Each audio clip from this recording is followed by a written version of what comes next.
barreessanii bilbilaan kaasaa irra garuutti hin bilbila. Itti bilbilee nan gaafadha jechuudha. Waan inni jedhu niitii fuudhee taanaan dhaabsessuun zorraadha. Fuudheera taasisuu dhugumaa fuudheera. Akka isheen jettu ol fuuneerraa akka isheen jettu dhuguma fuudheera taanaan bareedaa dhallaa jechuudha. Fuudhee qaata maal lama fuudha. Oduu.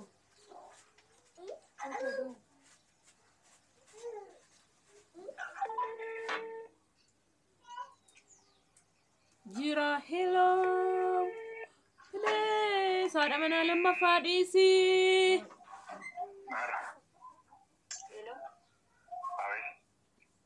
Akkami. Yoona adeemte lallaafte akkam jettu fayyoni si. Baagee diiloo jettu.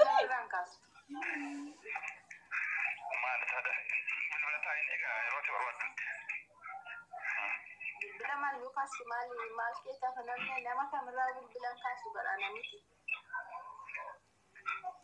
Maalati nama kamirraa akkam tattaata? Jechuun ana haadha ijoollee keeti gaa.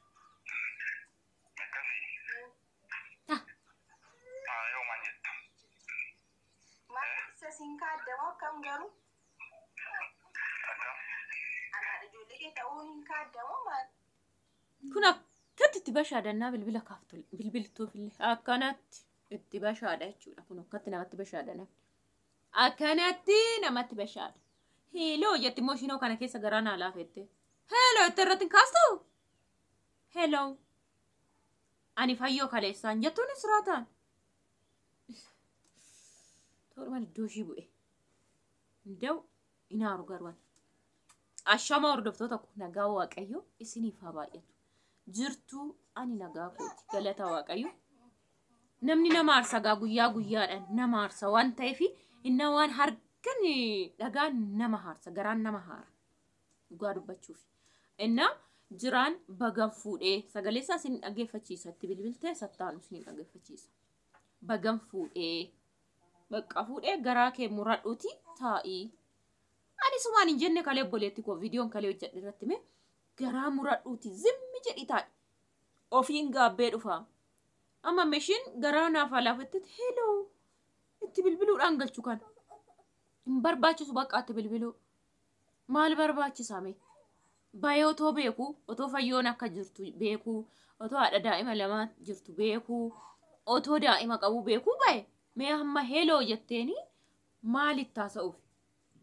Viidiyoo hojjetee gadi dhiisee konfidansiidhaan intala faana. Waanuma hello jedhanii laafanii bilbilaniif hin qabu. Simmanii jireenya jiraachuu. Maaliif? Kalee otoo jiraatiin dhufin jiraachaa turte miti ijoollee lamaan kana dabalame kan dabalee waaqayyoodha guddisaa jiraachuu. Fuudhee jedhe kana deebii barbaadde ammanuma duraame deebiidha suni. Sun deebiidha. Fuudhunsaa deebii. Viidiyoo waraabee gadhiisunsaa deebii. Ijoollee lama dhiisee deemuunsaa siif deebiidha. Maal barbaaddeeti? Maal barbaaddeeti? Ganaa bilbiltaaf. Otoon si ta'een hin bilbilu. Daqiiqaa bitadhe hin fixu. Anyways waan deebiseef isin dhaggeeffachiisaa jechuudha. Dhugaa dubbachuuf. Maal deemaa jiru? Waan hojjetanii miidiyaa irratti gadhiisan sun maalidha? Miidiyaa irra oolu si yaala miti. Jechuun isuma gaa miidiyaa irratti argeen jira kan sumadha moo fakkaattii keeti garuu namni sun. Maal argite? Maal niitii fuutee egaa maa irra dibda? Maal yoo fuudhes maal eenyu na dhawwaa? Dhugaadhuma fuutee jechuudha. Yoo fuudhes eenyu na dhawwaa sin jedhe? Namni si dha'u garuu madda qabdaa. Fuudhuun kee kun dhugaadhuma hin jedhe. Qaama fuuteetta jechuudha kaati. Amma maal jechuu barbaadde? Spesifiik gootee itti nimtu? Maal sitti maal jira bar viidiyoo waraabamee gadhiifame sun maal inni intallis? Rabbi filan kaafne neetwoorkiidha. Ani akkuma garan jira miti akka baadiyaan jira. Ayii ndoo kun akkatti itti bashaada jiru amma sagalee kanatoon ishii ta'e hin dhaggeeffadhu. Hin dhaggeeffadhu. Kan dhaga'uufama bilbiltaafi maal jettam gara ayidiyaa mata duree keetitti deebi'ime. Kana kokkolfaa dhaqeen buuskiitti kenna garaa sanatti. akkamitti akka inni irratti haasa'a. Ndoo ani tun ishii ta'e sorry baay'een gadda. Baay'een gadda garuu maalumaaf bilbiltee of abaarsiisiifta. Amma bishiqqe si godhu kana amma si xinneessu kana maal dhaqxe edaa maal qabda. Sitti maan jira bara sirraa ba'uunsaa sitti muusaati ani fuudheen jira. Fuudhee immoo dubartii sana faana viidiyoo si erguunsaa fuudhuusaa. Daa'ima dhiisee ba'uunsaa fuudhuusaa sitti agarsiisaa miti. Maa bilbilteef dabalata kuna bishiqqe si godhe.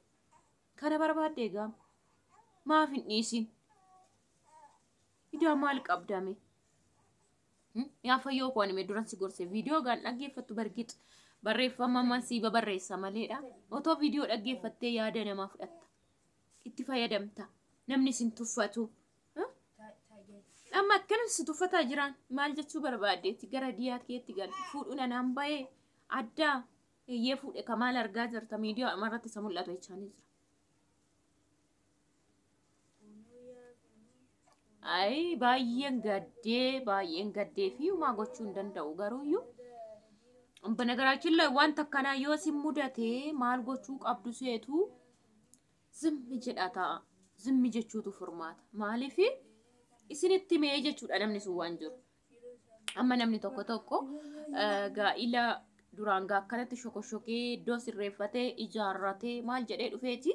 Kootumee adda baana warqata kanarra mallatteessisi jedha. Duraan qopheeffate namni kun chak gochuu bichaa si barbaachisa. Okay? Otoo dhimma kootumee asirratti mallatteessi minaamina hin dhaqu namni ganaa fuulduratti si faana jiraatu. Maaliif gaafuma dhumate tokko bakka asitti malee kootumee hin jedhu qalinduma koomee asirratti haqi jedha torbeedhaan namni tokko. Akka amantii isaatti gaa'ela diiguun gaa'ela irratti itoo jiru fuudhuun yakka. Gadheedha cubbuudha. Otoo gaalli jiru gaala irratti yookiin ishii sana hiikellee baasee fuudhuu qaba malee jechuudha. Kanaaf tokko maalin isinitti himuu barbaada? Kootu bakka waliigna. Kootu bakka warqata mallatteessi. Kootu bakka namni jedhu yeroo hundumaa dhimma qaba duuba. Baakgiraawundii isaa waatu jira. Waatu jira jedha. Mucaan sirbu wayi. Kanaaf nama akkasii kootumee mallatteessi irratti haqaa waan duraan dhumate maal gochuu qoyimee itti ilaalla maal gochuu jechuudhattu. Qoyimeen sirreessinaa maal gochuudhattu. Duraan otoo sana hin jedhin waan jiru rakkina jiru kootumeen sirreessinaa jechuu danda'a.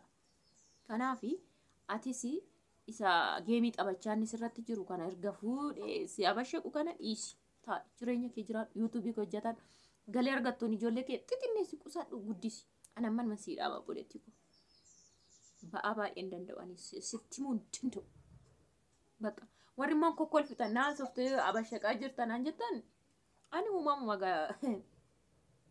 namni gizee kana maanni kaaruutti waa tottolfata akka kaaruun sun cufamu fi ani hin danda'u kakasila gidduunis sana agarsiifachuufani. Gidduudhaanis kaaruu agarsiisuufani. Malee ani mucaa kolfisiisu miti. Mucaa tuffadhee itti kolfuu miti jechuudha. Yookiin diigamuu gaa'ela karaa gammadee miti jechuudha. Namarran ilaalee qacci nama harkaan godhina waan argitan jala laaltanii jechuudha. Eshi garuu chaanala subscribe gochuu moo hin dagaatina. Subscribe gochuu hin dagaatina. Shares gochuu hin dagaatina. Like gochuun keessan immoo faayidaa qaba. Yaada qabdan barreessaa. Bye.